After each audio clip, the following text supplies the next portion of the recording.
അസ്സലാമു അലൈക്കും വറഹ്മത്തുള്ളാഹി തആല വബറകാതുഹു. മനമില്ല മനസ്സോടു കൂടി മുംതാസ് അതിനു വേണ്ടി ഒരുങ്ങുന്നു. അതെ, തൻ്റെ ഭർത്താവിൻ്റെ കൂടെ ഹണിമൂൺ ആഘോഷിക്കുവാൻ വേണ്ടി പോകുകയാണത്രേ. ഒരിക്കലും അവൾക്കത് താല്പര്യമേ ഇല്ലായിരുന്നു. പക്ഷെ തൻ്റെ ഭർത്താവിൻ്റെ സ്നേഹത്തോടെയുള്ള ആ ഒരു പെരുമാറ്റം, തന്നെ വഴക്കൊന്നും പറയുന്നില്ല. തൻ്റെ നഷ്ടപ്പെട്ട ഡയമണ്ട് നെക്ലേസ് തിരിച്ചു തന്നിരിക്കുന്നു. തൻ്റെ പാസ്പോർട്ട് കയ്യിൽ തന്നിരിക്കുന്നു. പോരാത്തതിന് നല്ല സ്നേഹത്തോടെയുള്ള പെരുമാറ്റവും കാര്യങ്ങളും. മുംതാസ്,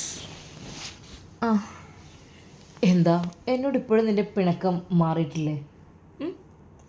പിണക്കം അതെങ്ങനെ മാറാനാണ്? നിങ്ങളുടെ പ്രവൃത്തി എന്താ പെണ്ണേ, അങ്ങനെയൊന്നും നീ പറയല്ലേ. പിന്നെ മുംതാസ്, ഞാൻ പറഞ്ഞിട്ടുണ്ടല്ലോ നിന്നോട്, ഞാനിതുവരെ എന്തെങ്കിലും നിനക്ക് ചെയ്തു പോയിട്ടുണ്ടെങ്കിൽ, എൻ്റെ ഭാഗത്ത് നിന്ന് എന്തെങ്കിലും തെറ്റുകുറ്റങ്ങൾ വന്നു പോയിട്ടുണ്ടെങ്കിൽ ഞാൻ ക്ഷമ ചോദിക്കുന്നു. അപ്പോൾ നമുക്ക് പോവണ്ടേ ഹണിമൂൺ? ഞാൻ പറഞ്ഞല്ലോ, നിനക്ക് ഇഷ്ടമുള്ള സ്ഥലത്തേക്ക് പോകാം. നമ്മുടേതായ ഒരു ലോകത്തേക്ക് നമുക്ക് വേണ്ടിയിട്ട്, നമുക്കൊറ്റയ്ക്ക്, നമുക്ക് തനിച്ച് ഒരു ലോകം കെട്ടിപ്പടുക്കാം. അവൾക്ക് എന്ത് ചെയ്യണം എന്നറിയാത്ത അവസ്ഥ. തൻ്റെ ഭർത്താവാണ് വിളിക്കുന്നത്, തന്നെ നിക്കാഹ് കഴിച്ച ആള്. പെട്ടെന്നതാ ഫോൺ ബെല്ലടിക്കുന്നു. ആരാ? ഉപ്പയാണ്. ഹലോ ഉപ്പ, അസ്സലാമു അലൈക്കും. വലൈക്കും അസ്സലാം. മോളെ, എന്തൊക്കെയുണ്ട് മോളുടെ വിശേഷങ്ങൾ? മോളങ്ങനെ കാണാനിങ്ങനെ കൊതി വരികയാണ്. ഉപ്പാക്ക് വല്ലാതെ അങ്ങോട്ട് സുഖം കുറച്ച് കുറവാണ് മോളെ. നിങ്ങളൊന്ന് നാട്ടിലേക്ക് വരുമോ? എനിക്കൊന്ന് നിങ്ങളെ കാണാനായിരുന്നോ. ഉപ്പാക്ക് എന്ത് പറ്റി മോളെ? ഒന്നും കാര്യമായിട്ടൊന്നുമില്ല, എന്നാലും ഒരു ശരീരത്തിനും മനസ്സിനൊക്കെ ഒരു വല്ലാത്തൊരു വിഷമം. ഇൻഷാ അല്ലാ ഞാൻ ചോദിച്ചു നോക്കട്ടെ കേട്ടോ. എൻ്റെ കുട്ടിക്ക് അവിടെ സുഖമല്ലേ? അൽഹംദുലില്ലാ റാഹത്താണ്. മോള് പറ്റുന്നുണ്ടെങ്കിൽ ഒന്ന് ഇങ്ങോട്ട്. എവിടെ മോനെവിടെ? ഇവിടെ ഉണ്ട്. പെട്ടെന്ന് അയാൾ വേണ്ടെന്ന് കൈകൊണ്ട് താളം കാട്ടി ഫോൺ വാങ്ങിയില്ല. പിന്നെ വിളിച്ചോളും കേട്ടോ. ഉപ്പാക്ക് എന്ത് ഡോക്ടറെ കാണിച്ചിരുന്നോ? മോളെ, പൈസ ഉണ്ടായതുകൊണ്ട് രക്ഷപ്പെട്ടു. ഓനല്ല ഇപ്പം ഞങ്ങളെ കൊണ്ടെടുക്കണത്. എനിക്കിപ്പോൾ വല്ലാതെ ഈടെയായിട്ട് ഒരു സുഖമില്ലായ്മ അങ്ങനെ ഉണ്ട്. എന്നാലും ഓൻ ഉണ്ടായതുകൊണ്ട് സമാധാനമായി, കഴിച്ചിലായിട്ടോ. അല്ലെങ്കിൽ എന്താണെന്ന് വെച്ചാൽ ആകെ പെട്ടുപോകും. പഠിച്ചവനായിട്ടാണ് ഓനെ ഞമ്മക്ക് ഇറക്കി തന്നത്. നല്ല രീതിയിൽ നിന്നോളി, മോനെപ്പോലെ കരുതിയാൽ മതി. പിന്നെ എന്തൊക്കെ തന്നെയാലും എന്തെങ്കിലും ഹെൽപ്പ് വേണമെന്നുണ്ടെങ്കിൽ ഫൈസിക്കയോട് പറഞ്ഞോണ്ടേ. ഫൈസിക്ക എന്ന പേര് കേട്ടതും അവൻ പൊട്ടിത്തെറിക്കുന്നു. എന്താടി, വീണ്ടും അവൻ്റെ പേര് നീ ഉച്ചരിച്ചു അല്ലേ? അതിനെന്താ? എന്താ അതിന്? എൻ്റെ ഉപ്പയപ്പം നോക്കുന്നത് ഫൈസിക്കയാണ്, അതുകൊണ്ട് എന്താ? ഫൈസിക്ക, എനിക്ക് നിന്നോടുള്ള ഒരേ ഒരു ദേഷ്യം അത് മാത്രമാണ്. അവനുമായിട്ട് നീ അനാവശ്യം പറയരുത്. ഞാനിപ്പോൾ ഒന്നിനും നിന്നിട്ടില്ല. നിങ്ങൾ വെറുതെ ഓരോ നിങ്ങൾക്ക് ഇഷ്ടമുള്ളത് തോന്നിയിട്ട് ഒന്നും പറയരുത്. പിന്നെന്താ ഫൈസിക്ക 100 വട്ടം നീ പറയുന്നത്? എന്തിനങ്ങനെ പറയേണ്ട ആവശ്യം? നിങ്ങൾ ഉമ്മാക്കും ഉപ്പാക്കും വേറെ ആരും കിട്ടാനില്ലേ? അദ്ദേഹം അവിടെ പാർട്ട്ണറായിട്ട് ഉള്ള ആളാണ്. പിന്നെന്ന് വെച്ചാൽ ഉപ്പയുടെ കാര്യങ്ങളൊക്കെ നോക്കും. അങ്ങനെ ഒരു സ്ഥാനത്താണ്, ഒരു മകൻ്റെ സ്ഥാനത്താണ് ഫൈസിക്ക അവിടെ കഴിയുന്നത്. പോടി മരുമകൻ എന്ന് പറ. നിങ്ങൾ വീണ്ടും ഓരോ പ്രശ്നങ്ങൾ ഉണ്ടാക്കാൻ വരരുത്. നിങ്ങളുടെ അടുക്കൽ നിന്ന് ഞാൻ തിരിച്ചു പോകാൻ വേണ്ടി നിൽക്കുകയായിരുന്നു. പക്ഷേ നിങ്ങളുടെ ഒരു ദയവും സ്നേഹവും എല്ലാം കൂടി കണ്ടപ്പോൾ എൻ്റെ മനസ്സലിഞ്ഞതാണ്. ഒന്നുമില്ലെങ്കിൽ എൻ്റെ ഉമ്മയപ്പയും ഇഷ്ടപ്പെട്ട് വിവാഹം കഴിപ്പിച്ച് തന്നതല്ലേ നിങ്ങളെ എനിക്ക്. അല്ലാതെ ഇഷ്ടപ്പെട്ട് വിവാഹം, അപ്പം നിനക്ക് ഇഷ്ടമല്ല അല്ലേ? നിനക്കിഷ്ടം മറ്റവനായിരിക്കും. നിങ്ങൾ വീണ്ടും പ്രശ്നങ്ങൾ ഉണ്ടാക്കാൻ നിൽക്കുകയാണെങ്കിൽ ഞാൻ നിങ്ങളുടെ കൂടെ നിൽക്കില്ല ഒരിക്കലും. ഞാൻ ഇപ്പോൾ തന്നെ ഈ നിമിഷം തന്നെ ഇവിടുന്ന് പോകും. അത് പറഞ്ഞപ്പോൾ അയാൾ വെറുതെ വാക്ക് മാറ്റി. എന്താ മോളെ, നീ അപ്പോഴത്തിന് കാര്യമാക്കിയോ? ഞാൻ പറഞ്ഞിട്ടുണ്ടല്ലോ നിനക്ക് സ്നേഹത്തിൻ്റെ വില അറിയില്ല എന്ന്. എനിക്ക് നിന്നോടുള്ള സ്നേഹം കൊണ്ടാണ് ഞാൻ അതിന് നിൽക്കുന്നത്. അതുകൊണ്ടാണ് എനിക്ക് തോന്നുകയാണ് നീ എൻ്റേത് മാത്രമാണെന്ന്. അതുകൊണ്ട് മാത്രമാണ് ഞാൻ അങ്ങനെ പറയുന്നത്. നിങ്ങളുടെ കൂടെ യാത്ര ചെയ്യാൻ എനിക്ക് ആഗ്രഹമുണ്ടായിരുന്നു. പക്ഷേ നിങ്ങൾ ഇനിയും ഇതുപോലുള്ള കാര്യങ്ങളും വാക്കുകളും പറഞ്ഞ് പ്രശ്നം ഉണ്ടാക്കുകയാണെങ്കിൽ ഒരിക്കലും ഞാൻ പറഞ്ഞിട്ടുണ്ട് എനിക്ക് നിങ്ങളുടെ കൂടെ ജീവിക്കാൻ താല്പര്യമില്ലാന്ന്. എന്താ മോളെ, നിനക്ക് എന്നെ മനസ്സിലാകുന്നില്ല, അതാണ് കാര്യം. അത് വിട്. അല്ല, ട്രിപ്പ് എങ്ങോട്ടാണെന്ന് നീ ഇതുവരെ പറഞ്ഞില്ല. എനിക്കറിയില്ല എങ്ങോട്ടാണെന്ന്. നിങ്ങൾ പോകുന്ന സ്ഥലത്തേക്ക് പോകുക എന്നല്ലാതെ എങ്ങനെ പോകേണ്ടത്? അതും എനിക്കറിയില്ല. ഫ്ലൈ ചെയ്ത് പോകണോ അതോ ബസ്സിന് പോകണോ അതോ നമ്മുടെ സ്വന്തം കാറിന് പോകണോ എന്നാണ്. അത് ഏറ്റവും സേഫ്റ്റി നമ്മളുടെ വാഹനത്തിന് പോകില്ലേ? അങ്ങനെ ആകുമ്പോഴല്ലേ നമുക്കൊരു പ്രൈവസി. ആയിക്കോട്ടെ, നോക്കട്ടെ. എന്നാൽ പിന്നെ നാളെ തന്നെ 4 മണിക്ക് കുളിച്ച് ഒരുങ്ങിക്കൊണ്ട് എല്ലാ കാര്യങ്ങളും സെറ്റാക്കിക്കൊണ്ട് കേട്ടോ. അത് പറഞ്ഞുകൊണ്ട് അന്ന് അവിടെ നിന്ന് അയാൾ ഇറങ്ങി. നേരം രാത്രിയായി തുടങ്ങി. എത്രയായിട്ടും അയാളെ കാണുന്നേയില്ല. ഭർത്താവിനെ അവൾ കാത്തിരിക്കുന്നു. സാധനങ്ങളെല്ലാം കുറേയൊക്കെ ഒതുക്കി അതാ പെട്ടിയിൽ വെക്കുന്നു.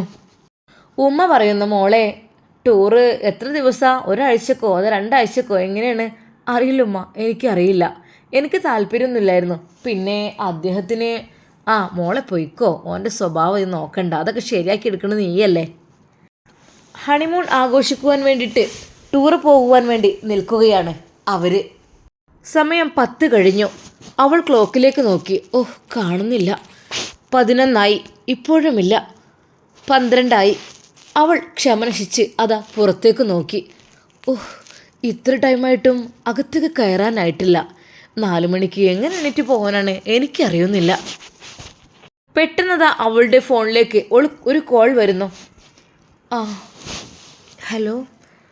പിന്നെ കാര്യങ്ങളൊക്കെ സെറ്റായോ? കുറേയൊക്കെ. നിങ്ങളുടേത്? എൻ്റെ 2-3 കുട്ടി ഡ്രസ്സ് എടുത്ത് വെച്ചോ, പിന്നെ ആവശ്യമാണെങ്കിൽ അവിടെ നിന്ന് വാങ്ങാലോ. പിന്നെ ഞാൻ കുറച്ച് ലേറ്റ് ആവും കേട്ടോ. ഇനിയും ലേറ്റോ? 12 മണി കഴിഞ്ഞു. ഇനി എപ്പോഴും 4 മണിക്ക് എണീറ്റ് പോവുക? ജസ്റ്റ് ഒന്ന് ഉറങ്ങിയാലല്ലേ പെട്ടെന്ന് എഴുന്നേൽക്കാൻ കഴിയുള്ളൂ. പഠിച്ചോനെ, എന്തൊക്കെയാണ് നടക്കുന്നത് എനിക്കറിയുന്നില്ല. അവൾ ആ റൂമിലെ ബെഡിലേക്ക് വെറുതെ നോക്കിയിരുന്നു. ആരെ കാത്തു കിടക്കുന്നു? ഞാൻ പോയി കിടക്കട്ടെ. കുറച്ചൊന്നും ഇറങ്ങി ഇൻഷാ അല്ലാ തഹജ്ജുദ് നിസ്കരിച്ച് പഠിച്ച റബ്ബിനോട് ദുആ ചെയ്തിട്ട് ഇറങ്ങണം. സുബ്ഹി നിസ്കരിക്കാൻ ഒരു ചാൻസ് അവർ തരുമോ എനിക്കറിയുന്നില്ല. പഠിച്ചോനെ, എൻ്റെ ഇബാത്തുകൾ നഷ്ടപ്പെടരുത്. യാത്രയായാലൊന്നും കുഴപ്പമില്ലല്ലോ. എനിക്കെൻ്റെ ഇബാദത്ത്, എൻ്റെ നിസ്കാരം അതിലേക്ക് അങ്ങോട്ട് ഇരിക്കുമ്പോൾ എനിക്ക് വല്ലാത്തൊരു അനുഭൂതിയാണ്. പഠിച്ചോനെ, അതിനൊരു ചാൻസ് എനിക്ക് ഒപ്പിച്ചു തന്നാൽ മതി. എന്ത് വേണമെങ്കിലും ഞാൻ ചെയ്യാം. എന്തൊക്കെ തന്നെയാലും എൻ്റെ ഉമ്മയും ഉപ്പയൊക്കെ സന്തോഷത്തോടെ ഏൽപ്പിച്ചതല്ലേ ഇദ്ദേഹത്തെ. അപ്പോൾ പിന്നെ പലതവണ വേണ്ടെന്ന് വെക്കാൻ തോന്നും, ഇറങ്ങിപ്പോരാൻ തോന്നും. പക്ഷേ ഇന്നത്തെ സ്വഭാവം എല്ലാം കണ്ടപ്പോൾ സത്യം പറഞ്ഞാൽ എനിക്കറിയൊന്നുമില്ല എന്താണെന്ന്. സമയം 1 മണിയായി. തൻ്റെ ഭർത്താവ് ഇതുവരെ എത്തിയിട്ടില്ല. ഒന്ന് വിളിച്ചു നോക്കിയാലോ? അല്ലെങ്കിൽ വേണ്ട, എന്തിനപ്പോൾ ഞാൻ വിളിക്കുന്നത്? ഇത്ര സമയമായില്ലേ, ലേറ്റാകുമെന്ന് പറഞ്ഞതല്ലേ. അവൾ ഒരുപാട് സമയം കാത്തിരുന്നു ഉറക്കൊഴിച്ച്. തൻ്റെ ഭർത്താവ് അന്ന് വന്നതേയില്ല. സമയം 3 മണിയായപ്പോഴുണ്ട് അതാ കയറി വരുന്നു. വാതിലിൽ മുട്ടുന്നു. ഡേ മുംതാസ്. അവൾ ഞെട്ടി ഉണർന്നു. അല്ലാ പഠിച്ചോനെ, സമയം 3 മണിയോ? അദ്ദേഹം ഇതുവരെ എത്തിയിട്ടില്ലല്ലോ. വാതിലിന് വീണ്ടും മുട്ട്. എന്താടി തുറക്കാത്ര പ്രയാസം? വാതിൽ തുറക്കടി. അവൾ എഴുന്നേറ്റ് പോകുന്നു. പഠിച്ചോനെ, ഇത്രയും സമയമായിട്ടും.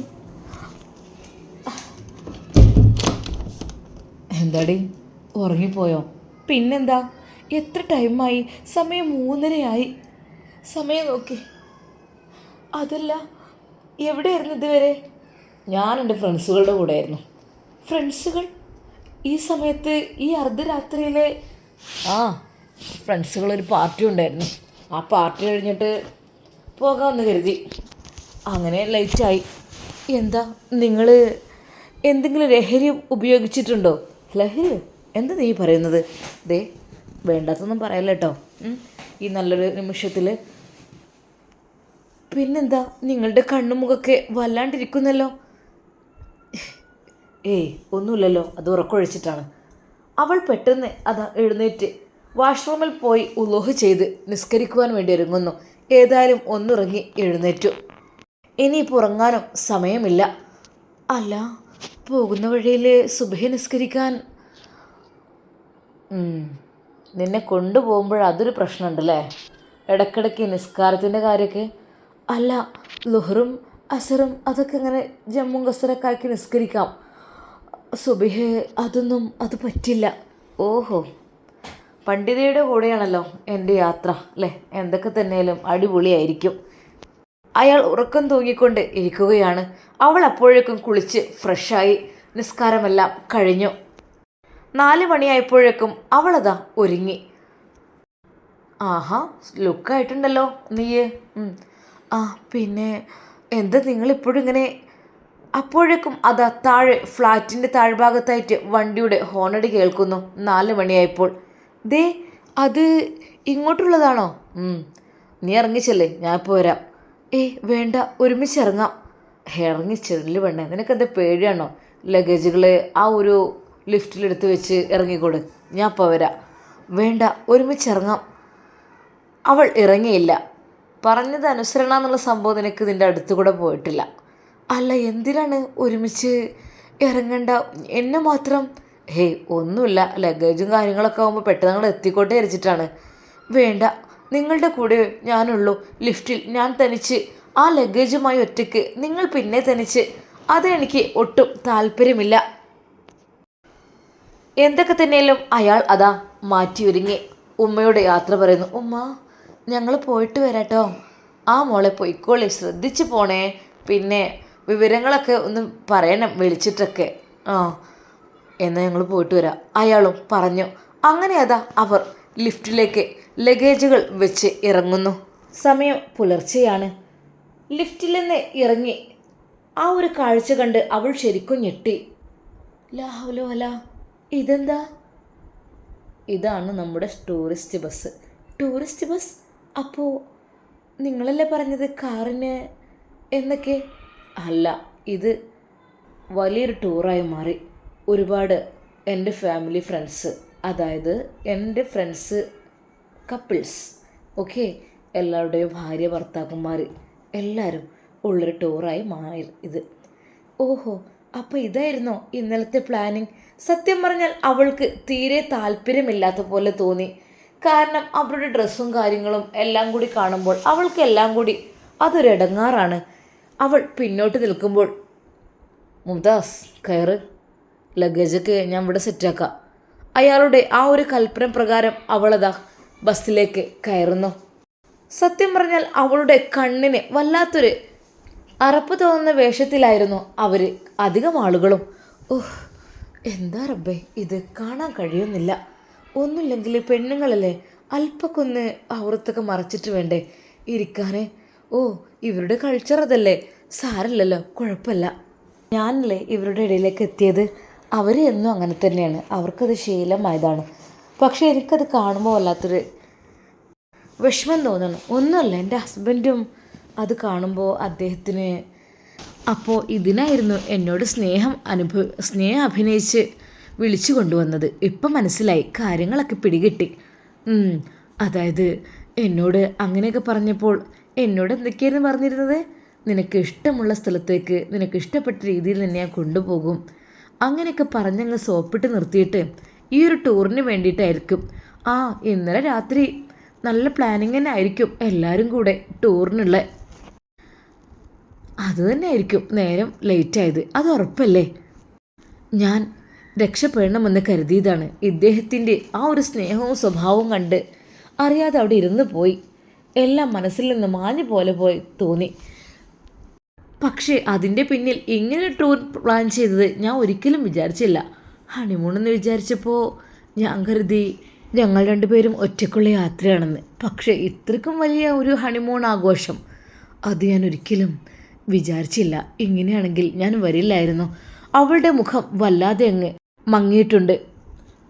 എന്നാൽ അവളുടെ അടുക്കലായിട്ട് അതാ ഓരോരുത്തരും വന്ന് അവളെ പരിചയപ്പെടുന്നു. What's your name? മുംതാസ്. അവൾ ഒരുപാട് ആളുകളോട് അത് പറഞ്ഞു മടുത്തു. സത്യം പറഞ്ഞാൽ ഒട്ടും താല്പര്യമില്ലാത്ത രീതിയിലായിരുന്നു അന്ന് അവിടെ പാർട്ടിക്ക് പോയപ്പോൾ കണ്ട ആ ആളുകൾ മുഴുവനുണ്ട് അതിൽ. അവൾക്ക് തീരെ വല്ലാത്തൊരു വിഷമം തോന്നാണ്, എന്തൊക്കെയോ ഒരു അസ്വസ്ഥത. പെട്ടെന്ന് അതാ അവളുടെ അരികിൽ വന്ന് അവളുടെ ഭർത്താവ് ഇരിക്കുന്നു. എന്താടോ നിൻ്റെ മുഖത്തിന് ഒരു തെളിവില്ലാത്തത്? Honeymoon trip very nice. അവൾ അത് പറഞ്ഞ് മുഖം തിരിച്ചു. എന്താ നിനക്ക് പറ്റിയില്ലേ? ഞാൻ നിന്നോട് ചോദിച്ചതാണല്ലോ ഏത് രീതിയിലുള്ളതാണ് വേണമെന്ന്. നീ കാര്യമായിട്ടൊന്നും പറഞ്ഞില്ല. ഞാൻ വലിയൊരു ടൂർ തന്നെ അങ്ങ് പ്ലാൻ ചെയ്തു. എല്ലാം നമ്മളെ കമ്പനിയിലുള്ള ആളുകളാണ്, എല്ലാം നമ്മളെ ഫ്രണ്ട്ഷിപ്പ് കമ്പനീസ്, അല്ലാതെ അതിനപ്പുറത്തേക്കായിട്ട് ഒന്നുമില്ല. ഇത്രക്കും വലിയൊരു ബസ്സിൽ ഒരു ടൂറാണ് എങ്കിൽ ഞാൻ പറ എന്താ? അങ്ങനെയാണെങ്കിൽ ഞാൻ ഇതിന് വരില്ലായിരുന്നു. അതെന്താ? നിനക്കെന്താ മനുഷ്യന്മാരെ കാണാൻ പറ്റൂലേ? ഹണിമൂണെന്ന് പറഞ്ഞ് പറ്റിച്ചിട്ട് ഇത്രയധികം ആളുകളെയും കൊണ്ട് എങ്ങോട്ടാ? അതൊക്കെ അടിപൊളിയാകും. നമ്മൾ നല്ലോണം തണുത്ത് വിറക്കുന്ന ഒരു ഏരിയയിലേക്കാണ് പോകുന്നത്. അത്രക്കും അടിപൊളിയായിരിക്കും. നിനക്കൊക്കെ ഒത്തിരി ഇഷ്ടപ്പെടും. നീ പറയും നമുക്ക് 2 ദിവസം കൂടെ കഴിഞ്ഞിട്ട് പോകാമെന്ന്. അത്രക്കും അടിപൊളി വില്ലകളിലേക്ക്. എന്താ നമുക്ക് ഏറ്റവും ടോപ്പിലുള്ള ആ ഒരു വില്ല എടുക്കാം.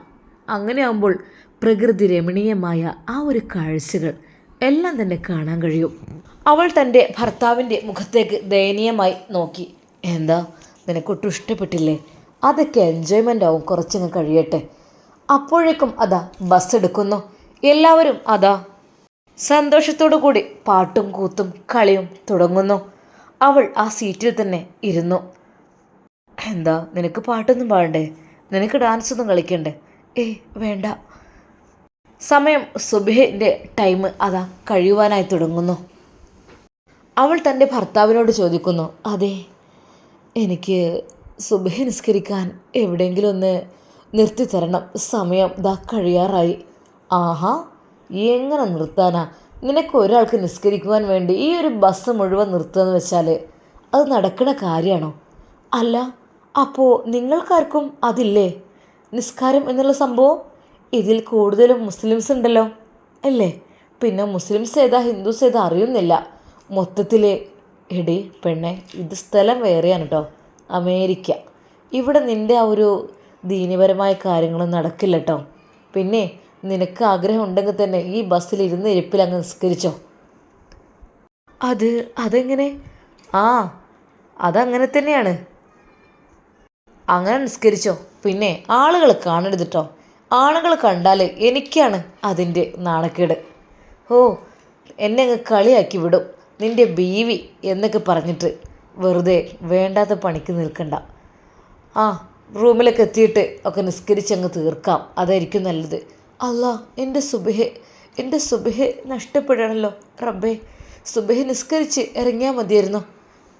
അവൾ തൻ്റെ ഫോണിലേക്ക് പിന്നെയും നോക്കി. അതെ, എനിക്ക് എങ്ങനെയെങ്കിലും. എന്താ നീ പറയുന്നത്? ഇവിടെയൊക്കെ പള്ളി ഉണ്ടാവുമോ?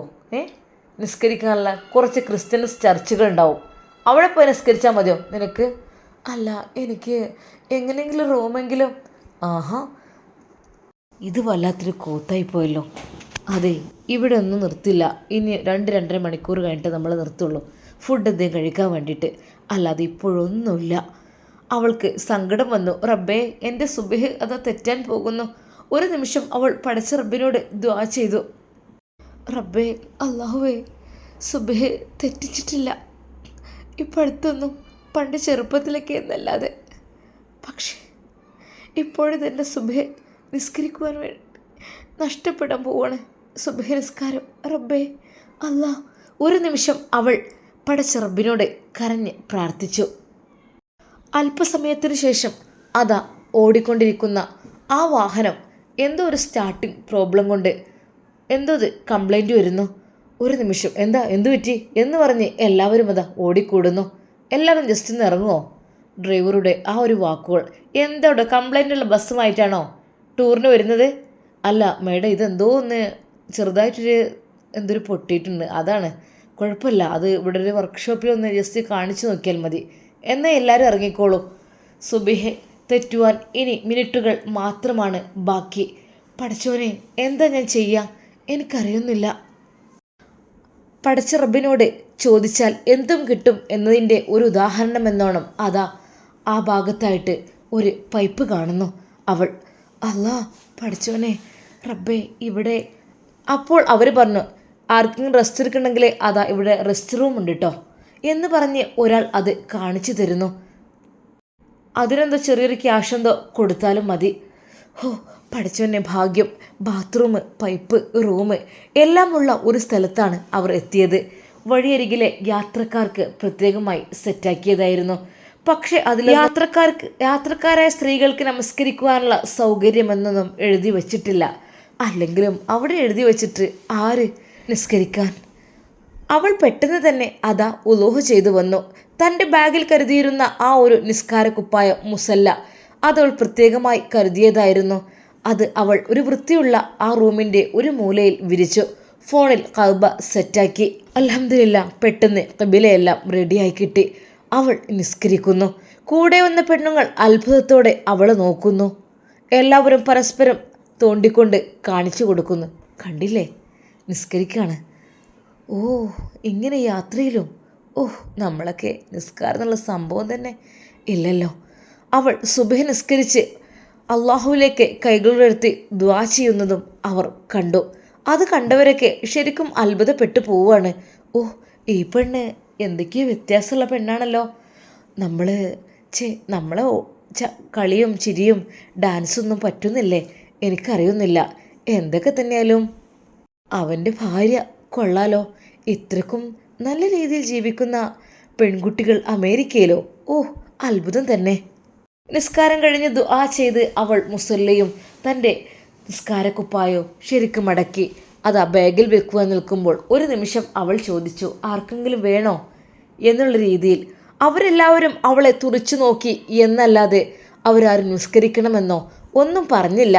അല്ലെങ്കിലും അവരുടെ ആ ഒരു ഡ്രസ്സും കാര്യങ്ങളും മൊത്തത്തിൽ എല്ലാം ഓപ്പൺ ആകുന്ന രീതിയിലുള്ള കാണുമ്പോൾ തന്നെ പഠിച്ചോനെ നീ കാക്ക്. എങ്കിലും അവൾ അവരോടൊന്നും ദേഷ്യത്തോടെ പെരുമാറിയില്ല. എല്ലാവരോടുമായി അവൾ പുഞ്ചിരിച്ചു. അപ്പോഴും അവൾ ഓർത്തു, പുഞ്ചിരി ധർമ്മമാണെന്ന് പഠിപ്പിച്ച മുത്ത് ഹബീബ് സല്ലല്ലാഹു അലൈഹി വസല്ലമയെ. ഹബീബിൻ്റെ പേരിൽ അവൾ ആ ഇരിപ്പിൽ ഇരുന്നു കൊണ്ട് കുറച്ച് സ്വലാത്തുകൾ അപ്പോൾ തന്നെ ചൊല്ലി. പെട്ടെന്ന് അതാ വിളിക്കുന്നു, വണ്ടി ഓക്കെ ആയിട്ടുണ്ട് കേട്ടോ, എന്തോ ഒരു ചെറിയൊരു പ്രോബ്ലം വന്നതാണ്. അവരെല്ലാവരും വാഹനത്തിൽ കയറി, കൂടെ മുംതാസും. എന്നാൽ എല്ലാവരും വാഹനത്തിൽ കയറി ഇരുന്നപ്പോൾ തന്നെ അവനവൻ്റെ ഭർത്താക്കന്മാരോടൊക്കെ പറഞ്ഞിരുന്നത് മറ്റൊന്നും ആയിരുന്നില്ല. അവളെ മാത്രം ചൂണ്ടിക്കാട്ടിക്കൊണ്ട് പലരും പലതും പറയുന്നു. മുംതാസിനെ കണ്ട് അവർക്കൊക്കെ അതൊരു പാഠമാകുമോ എന്നറിയുന്നില്ല. എന്തൊക്കെ തന്നെയാലും അവളെ നല്ല ബഹുമാനത്തോടു കൂടിയാണ് പിന്നെ എല്ലാവരും നോക്കുന്നത്. അത്രയ്ക്ക് ഇതായിട്ടും ഒരു കുട്ടി മാത്രം ദൈവത്തെ ഓർത്തുകൊണ്ട് നടക്കുന്ന കുട്ടി. അതും ശരിക്കും അത്ഭുതം തന്നെയാണ്. വീണ്ടും യാത്ര തുടർന്നുകൊണ്ടേയിരുന്നു. എന്നാൽ പെട്ടെന്ന് അയാൾ അവളോട് ചോദിക്കുന്നു, അല്ല, നിൻ്റെ ആഗ്രഹങ്ങൾ സഫലമായല്ലോ അല്ലേ? അവൾ അൽഹംദുലില്ലാ, മാഷാ അല്ലാ എന്ന് പറഞ്ഞു.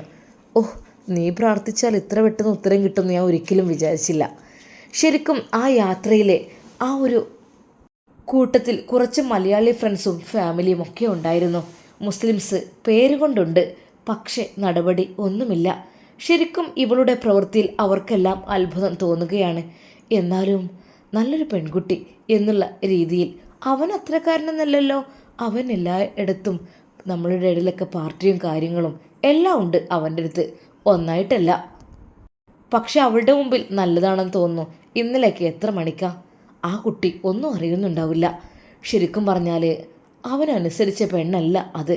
അതായത് അവളെന്ന് പറഞ്ഞാൽ നല്ല രീതിയിൽ ജീവിക്കുന്ന അച്ചടക്കമുള്ള കുട്ടി. അവനാണെങ്കിലോ എന്തൊക്കെയാണ്.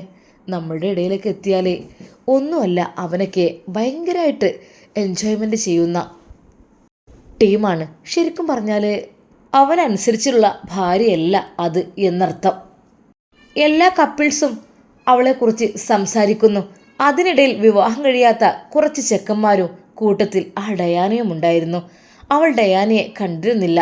എങ്കിലും പിന്നീട് അത് കണ്ടപ്പോൾ അവൾക്കല്പം വിഷമം തോന്നി.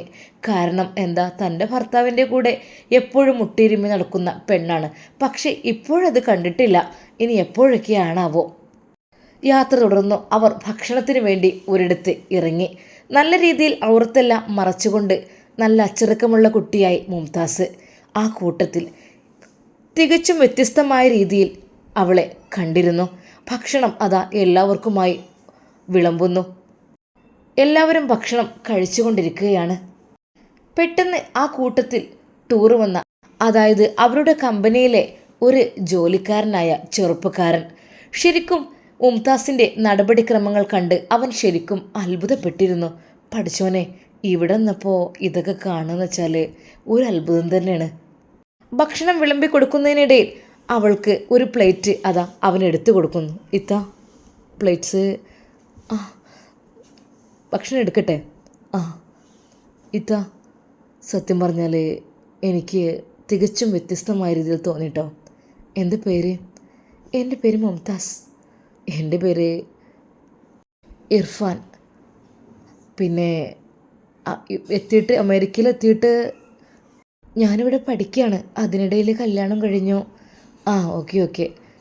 പിന്നെ നാട്ടിലുണ്ട്? ഉമ്മ, ഉപ്പ, ബ്രദറ് അങ്ങനെയുണ്ട്. ഓക്കെ. എനിക്ക് ശരിക്കും നിങ്ങളുടെ കാര്യത്തിൽ ഇത്താന്ന് വിളിക്കാൻ പറ്റുമോ എനിക്കറിയുന്നില്ല. തികച്ചും വ്യത്യസ്തമായ രീതിയിലുള്ള ഈ ഒരു ഡ്രസ്സും കാര്യങ്ങളും ഒക്കെ കണ്ടിട്ട് എനിക്ക് വല്ലാത്തൊരു അഭിമാനമാണ് തോന്നിയത്. അതായത് ഞങ്ങളുടെ കമ്പനിയിൽ പെട്ടവരൊക്കെ ഉണ്ട്. എനിക്കിവിടെ ഇൻ്റർവ്യൂ കഴിഞ്ഞ് പാസ്സായി കിട്ടിയതാണ്. പക്ഷെ നിങ്ങളുടെ ഈ ഒരു നടപടിക്രമങ്ങളും കാര്യങ്ങളൊക്കെ എൻ്റെ മനസ്സിനെ വല്ലാതെ അങ്ങ് സന്തോഷിപ്പിച്ചു. അതായത് ഇങ്ങനെയുള്ളത് കാണാറില്ല, അതുകൊണ്ടാണ്.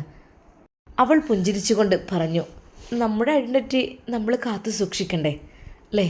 നമ്മുടെ പേരിനനുസരിച്ച് ഒരു പക്വതയും കൂടെ നമുക്ക് വേണ്ടേ? അതിൻ്റേതായ ഷുവർ. സത്യം പറഞ്ഞാൽ നിങ്ങളെ കണ്ടപ്പോൾ എൻ്റെ മനസ്സിന് വല്ലാത്ത സന്തോഷമുണ്ട് തോന്നിയത്. ഇവിടെ എങ്ങും ഈ ഒരു രീതിയിലുള്ള അച്ചടക്കം കാര്യങ്ങൾ ഒന്നും, എല്ലാവരും ഡാൻസ് കളിച്ച് പാട്ടും കൂത്തൊക്കെ ആയിട്ട് നടക്കുമ്പോൾ നിങ്ങൾ മാത്രം ഒതുങ്ങിക്കഴിയുന്നത്, അതും എൻ്റെ ശ്രദ്ധയിൽ പെട്ടു. ഫാമിലി കൂടെയില്ലേ? മുംതാസ് ചോദിച്ചു. ഇല്ല, വീട്ടിലും ഉമ്മയപ്പയും അനുവിനേ ഉള്ളൂ. പിന്നെ ഫാമിലി എന്ന് വെച്ചാൽ ഇനി വിവാഹം കഴിക്കണം, അതാണ് എനിക്ക് ആഗ്രഹമുള്ളത്. നിങ്ങളുടെ രീതിയിലൊക്കെ ഉള്ള ഐറ്റംസിലുള്ളൊരു പെണ്ണിനെ കിട്ടണമെങ്കിൽ പറയാൻ കേട്ടോ. നിങ്ങളുടെ ഫാമിലിയിലൊക്കെ ഉണ്ടെങ്കിലേ എനിക്ക് എപ്പോഴും ഇഷ്ടം അങ്ങനെ തന്നെ. എൻ്റെ പെണ്ണിന് ഒരാളുടെ മുമ്പിലും പ്രദർശിപ്പിക്കുന്നത് എനിക്കിഷ്ടമല്ല. പെട്ടെന്ന് അവിടേക്കതാ മുംതാസിൻ്റെ ഹസ്ബൻഡ് വിളിച്ചു ചോദിക്കുന്നു, അവിടെ വിളമ്പിൽ ഇപ്പോഴും കഴിഞ്ഞില്ലേ? അതെ, പോയിക്കോളൂ, എൻ്റെ ഭർത്താവ് ശ്രദ്ധിക്കുന്നുണ്ട്. പിന്നെ സോറി കേട്ടോ, ഞാൻ നിങ്ങളെ കണ്ടപ്പോഴേ ഒന്ന് സമാധാനത്തിൽ നിന്ന് സംസാരിക്കുമെന്ന് വിചാരിച്ചിട്ടാണ് വന്നത്. എന്താണെന്നറിയില്ല മുംതാസിന് അവൻ ചോദിച്ചപ്പോൾ വല്ലാത്തൊരു ആശ്വാസമാണ് തോന്നിയത്. എൻ്റെ രീതിയിൽ വസ്ത്രധാരണം ചെയ്യുന്ന, ഈ ഒരു ഐഡൻറ്റിറ്റി കാത്തു സൂക്ഷിക്കുന്ന ഒരു പെണ്ണിനെ, അതാണത്രേ അവനും ആഗ്രഹിക്കുന്നത്. പഠിച്ചവനെ, ഹയറായൊരു പെൺകുട്ടിയെ നീ കൊടുക്കല്ല. ആ യാത്രയിൽ അവൾക്കുണ്ടായ ആ ഒരു സന്തോഷം അത് പറഞ്ഞറിയിക്കാൻ പറ്റാത്തതായിരുന്നു. റബ്ബേ, ഒരാളെങ്കിലും സ്വാലിഹായ ഒരാളെ ഞാൻ കണ്ടല്ലോ. പഠിച്ചവനെ, എല്ലാവരും ഈ രീതിയിലാണെങ്കിൽ എത്ര നന്നായിരുന്നു. ഒരിക്കൽ കൂടി മുംതാസിനെ അതാ ഇർഫാൻ തിരിഞ്ഞു നോക്കുന്നു. അവൾക്കും തന്നെ വല്ലാത്തൊരു ആശ്വാസമായി. റബ്ബേ, ഈമാനുള്ള ഒരാളെങ്കിലും കണ്ടുകിട്ടി. പഠിച്ചവനെ, അല്ലാ കാത്തു രക്ഷിക്ക്. അവൾ മനസ്സിൽ സന്തോഷിച്ചു. പടച്ച റബ്ബിനോട് നന്ദി പറഞ്ഞു. അൽഹംദുലില്ലാ, മാഷാ അല്ലാ. ഇൻഷാ അല്ലാ നമുക്കിതിൻ്റെ ബാക്കി ഭാഗം നാളെ കാണാം. അതുവരേക്കും എല്ലാവർക്കും അസ്സലാമു അലൈക്കും വറഹ്മത്തുള്ളാഹി തആല വബറകാതുഹു.